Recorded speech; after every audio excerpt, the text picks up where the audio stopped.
So after 14 casts, ladies and gentlemen, we are here to bring you the final of the 2014 Worcester Store Championships. The undefeated Dave Hoyland on your right there, once more playing Andromeda, and Sam from Coventry on your left playing MBN, The World Is Yours. You probably would have seen him already in my casts. I played him in the rounds of Swiss and lost both. At least I felt better because he made it to the final. Dave and Sam also played each other in the rounds of Swiss, and as I said, obviously Dave coming into this undefeated. I'll give you no guesses as to who won those games. However, I do believe Dave told me that he was a little bit fortunate when he was playing Sam's Corp, mainly because he got very agenda flooded and it just was over very quickly, and there wasn't much Sam could do about it. Sam just showing there and indicating today that he had the opening turn sweep against Andromeda, but he's still going to mulligan. He just thought he'd show him, just say, yeah, this is what could have happened. And I'm obviously hoping he's going to draw it up again after his mulligan. And it's a reason why some of us were certainly considering dropping Andy and running Gabe. As it happens, it didn't ever really occur. I was running Chaos Theory, obviously, but Dave decided to go back to basics, as I've said in previous casts, with his Andy deck, and just kind of go back to the old-fashioned sucker, fixed breaker kind of setup. Very unoriginal, but very effective, and there's a reason why it's so popular. It is because it's incredibly strong. As you've seen from the previous casts, it's quick, and even when it's not quick, it has answers in the shape of things like inside job and emergency shutdowns. It's got great sentry protection in the form of your ninjas and FM, so forth. So it's a very strong deck, and there is no denying the power of Andromeda. So Sam is stuck with the hand he has there, and obviously hoping and praying for the first click sweeps week, which we have!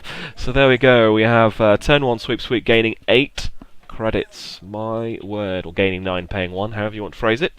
So that's Sam's economy sorted, I would suggest, for the next, well, for the foreseeable future, probably. Now he's just hoping he's got some ice in hand to be able to protect his centrals and try and defend against the onslaught of Andy, although, first turn's never a big deal. Hedge fund, second click. There's a huge pressure for Andy to use those opening cards, but if he has dirty laundries, then he can afford to get aggressive. He's going to ice up HQ. I would suggest he probably doesn't need to protect against the account siphon that much at this stage, but he does probably want to deny Dave the credits from account siphon. We're going to first click Sure Gamble. Always the first choice. And that's a lot of economy looking across the table from you there. He can res a heck of a lot of ice. He could probably res a Wotan. He could res a Wotan if he wanted to. I don't think he's got it on his deck, but I'm just saying, hypothetically he could. He'll play a Desperado, and he'll run R&D and score breaking news. So a great aggressive opening there. Is he going to go again? Yes, he is. And he will see something I can't quite make out. Oh, sorry, it's San, which he will trash.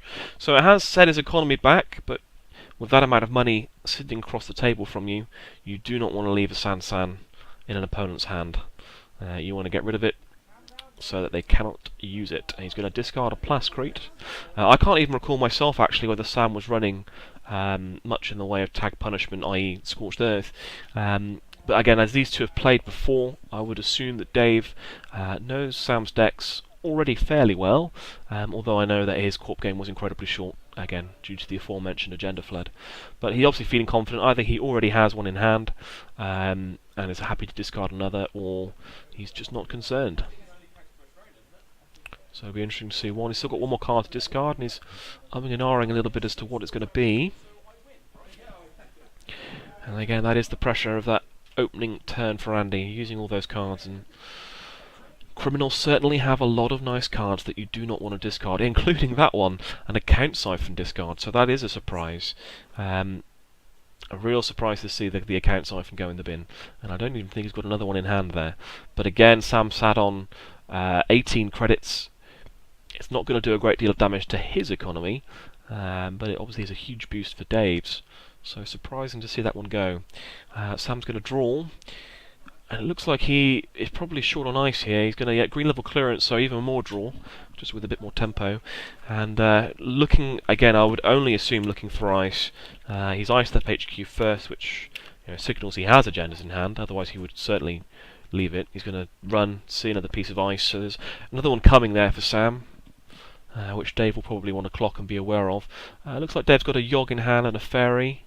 He's got a... And there goes the fairy, in fact. Second click. Third click he's going to draw. So he's got some breakers. He's just drawn up into another fairy, I think, there as well. I think he may have a Sneak Door Beta in hand as well, which I'm surprised that he's not considering using just yet. Maybe he's waiting for him to really get a stack load of agendas in hand before he starts getting aggressive there. We can't see Sam's hand, unfortunately. He's sat just a little bit further back, and so I couldn't tell you what he has there. All we can do is try and read the signals as to his ice placement and the way in which he's protecting his centrals, really. So he will ice up R&D, he'll draw, seeing another piece of ice which he'll put immediately in front of HQ. Again, all signals here pointing towards the fact that HQ protection is a priority, which, again, is criminal, to be fair. It probably should be always anyway. He's going to play a Sure Gamble, having taken some money last turn. He's going to run R&D. Second click. At which point Sam will res. Oh, hang on. Yeah, there we go. He's going to res the Enigma. So Dave will lose his third click, giving him just one remaining click left, which he'll use to draw, and he'll see a Corroder. So pretty much a pseudo full rig there. He's got the fairy on the board, which is temporary, but he also has the Yogg and the Corroder. He doesn't have a Data Sucker yet, but he has pretty much the rest of the puzzle. He's going to play a Restructure there, gaining 5 credits. He's going to draw. Lots and lots of money. My word, that's a lot of money. And that's the kind of point where you wish you had Biotics in hand rather than Sands potentially. He's going to install something into a remote. Could be a Sand, though I would suspect that he probably wouldn't do that with that ice at this point. Dave going to install his Yogg. He's going to run R&D and have a look and sees another piece of ice.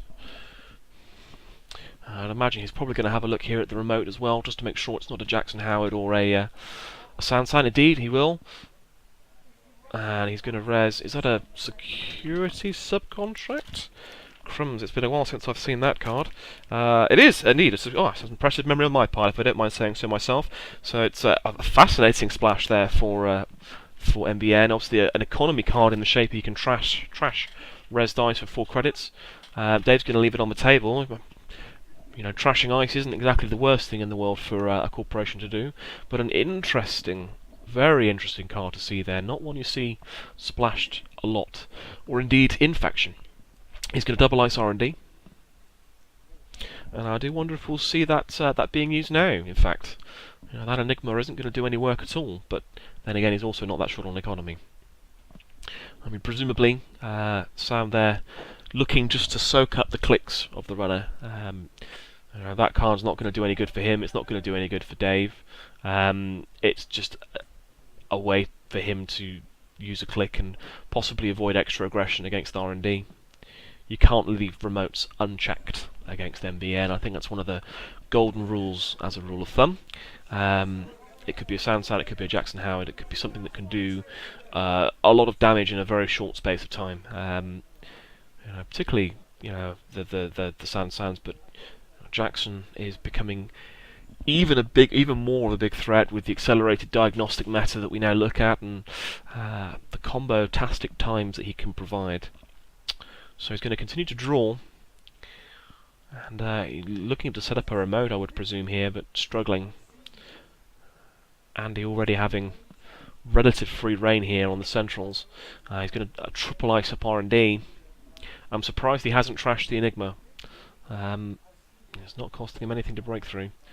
It's probably not worth keeping on the board. So he is going to play that Sneak Door Beta that I saw in hand earlier, and he's going to second click run. And I'm expecting here to see him do some damage. So he will run and see... the Astra script. Ouch, that is not the card you want stolen. And but he's got nowhere to put it yet, so it's a real problem. He's going to score again at Beal. That's 5 points. And his final click, this could be all it. This could be... depending on how many agendas he has in hand here. Oh, he's taken him to 6, so that's 6 points now. And even if Sam does win this now at this stage, for tournament scoring rules, that's a real problem. Dave already now at 6 points. He has to win, obviously Sam here now, and he would have to win the next game, or at least score 6.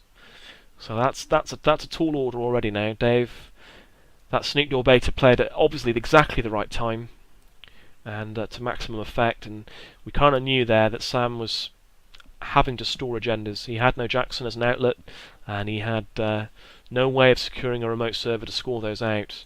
He's going to pay a power shutdown, and he's going to play it at 3, which will get rid of his Desperado, but that's not great. Is he? Sorry, is he or not? I'm very confused here.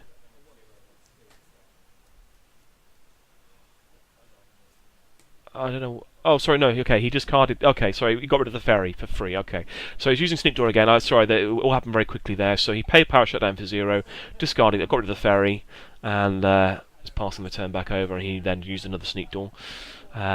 Still getting the value and credits out of Desperado at the very least, and he's going to go again. So he just needs to see one more point. Any agenda as match point here now, and he sees an RSVP.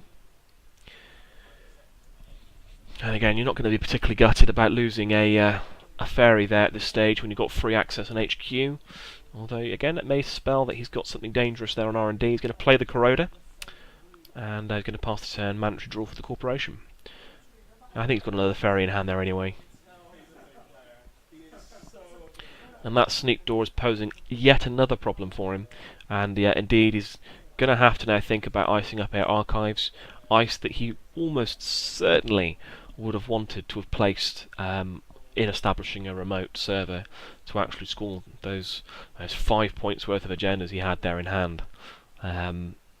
Surprised he didn't just score that breaking news. Maybe he drew it the prior turn. But I guess I probably just would have wanted to get rid of it, to be honest. Particularly when you've got 5 points worth of agendas in hand and a buttload of money. So he is going to ice up archives. Double ice archives, in fact. So that's a real investment of ice.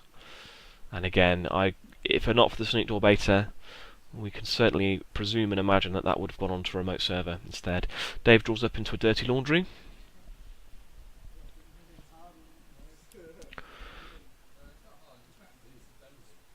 He's going to Dirty Laundry the remote. Obviously knows what it is, and he's going to leave it. He doesn't care about it. He just wanted an easy target to use the Dirty Laundry on, and it seems sensible given that those centrals are iced up heavily now.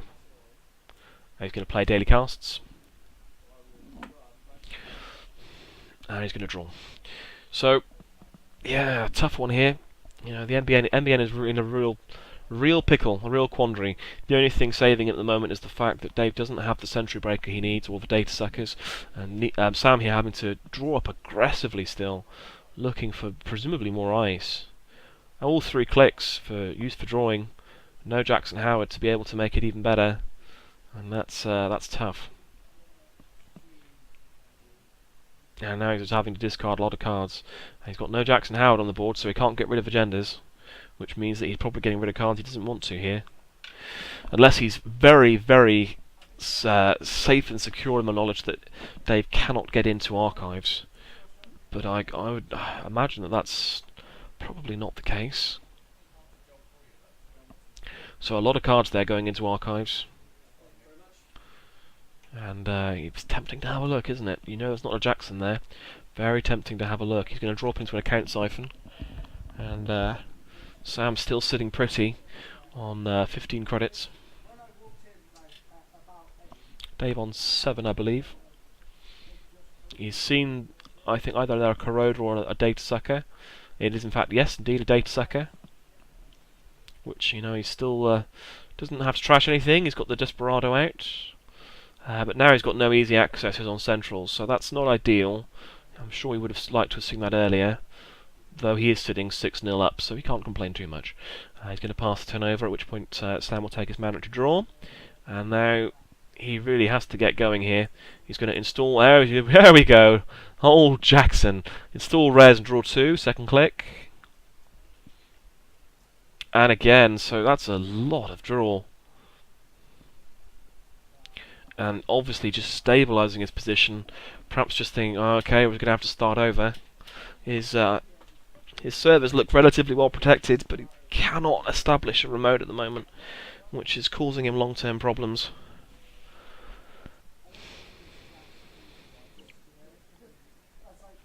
And he's going to have to discard another whole bunch of cards there.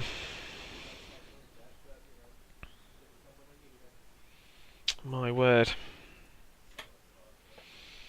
And this is not the place you want to be as corporation.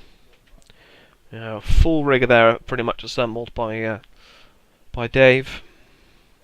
You've got the added bonus of having a sneak door beta on board, and you're 6-0 up. And that's not great. So I'm guessing that here that Dave's going to certainly want to take Jackson Howard off the board relatively soon. He's going to draw first click. Second click, he's going to play another daily casts.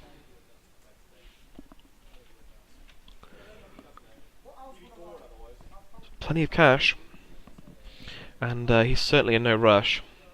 Understandably so. He's going to take a credit. And he's going to special order. Oh, I think he just special ordered there, sorry. Didn't take credit first. Looking for, I would assume, a ninja. Yep, there we go. And that is the full rig. You know, again, I would imagine he will discard the sneak door beta to make room for it.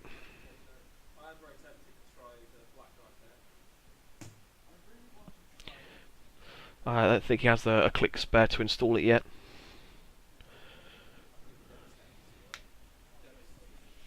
But that will be coming down, and that will be his full rig.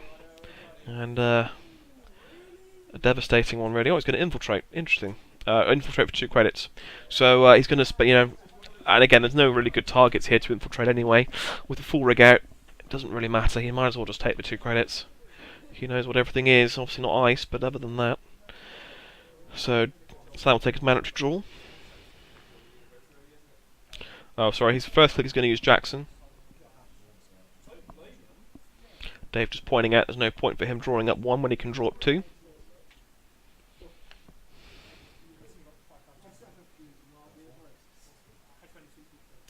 And he's going to sweep Sweek.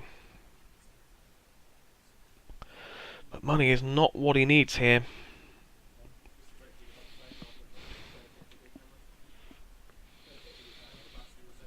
I mean, he just must not be seeing any ice, but even now, at this point, ice is becoming a bit of a non-issue. With that sort of full suite out, we're about to see the ninja on the board, I have no doubt.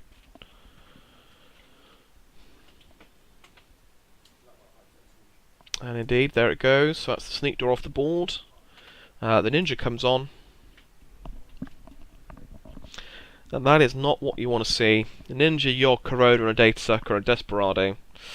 That's not fun. So we're going to run HQ. And we're going to make him res some of this ice. So you'll see a pop-up window, which he'll break for free, but obviously, yeah, Sam still gets a credit. And then he'll go into a Bastion, which also isn't going to particularly tax Dave that much. So it'll cost him 3 to break. He'll gain a Data Sucker token. He'll gain a credit with Desperado.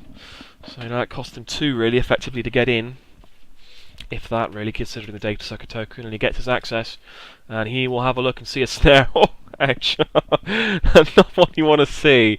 But on the, you know, on the bright side, he actually did have 3 cards in hand. So he was, yeah, a little bit lucky there, perhaps. You might say that. Well, I mean, he's not daft enough to run on fewer than 3 cards, but yes, that was painful. So a bit of a heart and mouth moment, I would suggest, and I think no prizes here for guessing what Dave's going to have to do next.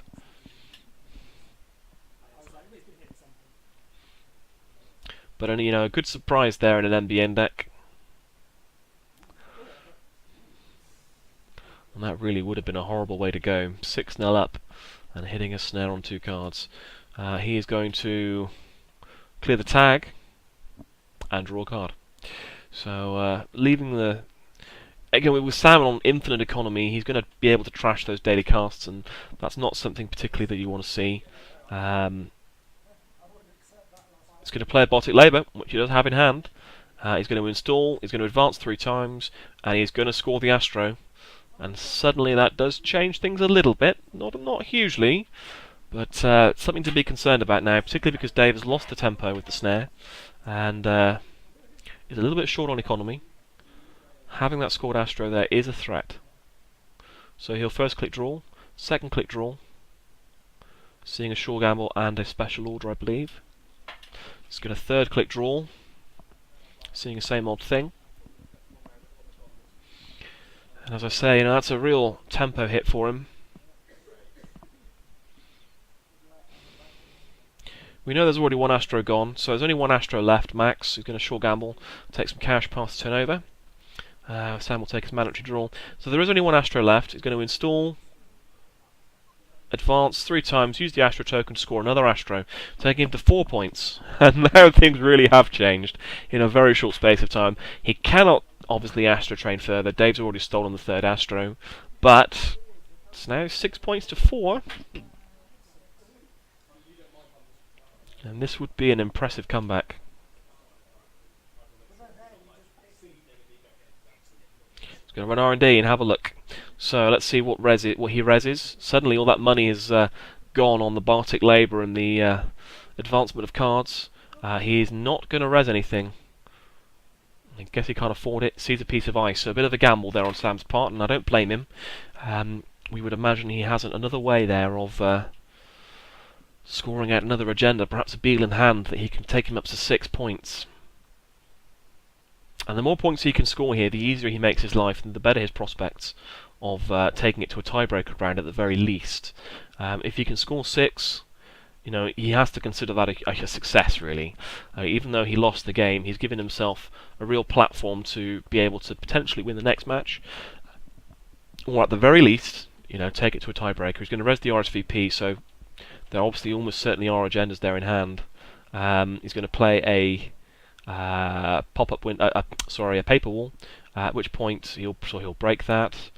He broke the RSVP with the Data Sucker and the Yogg, and then broke the paper with the Corroder. Sam will use the Jackson Howard to put 3 cards back into R&D.